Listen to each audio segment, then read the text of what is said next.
Hello viewers, அஸ்ஸலாமு அலைக்கும். எல்லோரும் எப்படி இருக்கீங்க? 2 நாளாக ஏன் வீடியோ போடலன்னு யாருமே கேட்கல பற்றியலா. ஏன் கேட்கல அப்படின்னா, என்னோடய வீடியோ அவங்க எல்லாருக்குமே பிடிக்கலையோக்கா, அதுதான் கேட்கல. ஏன் நான் போடலைன்னா, எல்லோரும் பார்க்குறாங்க, யாருமே லைக் பண்ண மாட்றாங்க. அதனால மனசுக்கு ரொம்ப கவலையாக இருக்குது.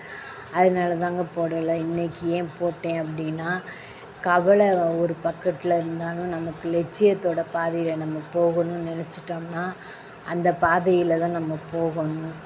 அதனால தான் பரவாயில்ல, நமக்கு இருக்கிறவங்களாச்சும் நமக்கு சப்போர்ட் பண்ணுறாங்களேன்னு அந்த சந்தோஷத்தோடு இந்த வீடியோவை போடுறேன். நம்ம தோட்டத்தில் பிடிச்ச தண்டு கீரை, கொஞ்சோண்டு மணத்தக்காளி கீரை இருந்துச்சு.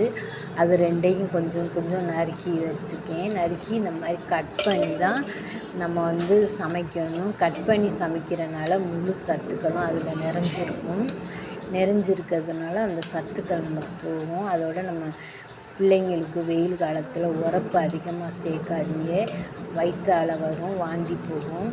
அதனால் நம்ம கண்ட்ரோலாக நம்ம உரப்பை கம்மி பண்ணி வச்சுக்கிறனால நமக்கு ரொம்ப ரொம்ப நல்லாயிருக்கும்.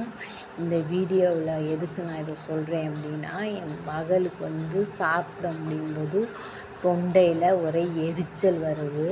அதுக்காக நாங்கள் காலையிலே ஆஸ்பத்திரிக்கு போய் அந்த பிள்ளைக்கு 2 மாத்திரையை வாங்கிட்டு வந்தாச்சு. இருந்தாலும் நம்ம வீட்டில் வைத்தியம் பண்ணணும்ல, அதனால் இந்த தண்டு கீரையும் இந்த மணத்தக்காளி கீரையும் 2யும் போட்டு கழனியில் அவிச்சு அந்த பிள்ளைக்கு தண்ணியை மட்டும் நிறுத்து கொடுக்கலாம் அப்படிங்கிற முடிவில் அந்த கீரையை ஆக்குறேன். உங்களுக்கு இந்த வீடியோ பிடிச்சிச்சுன்னா லைக் பண்ணுங்கள், கமெண்ட் பண்ணுங்கள். மீண்டும் அடுத்த வீடியோவில் சந்திப்போம். அஸ்ஸலாம்.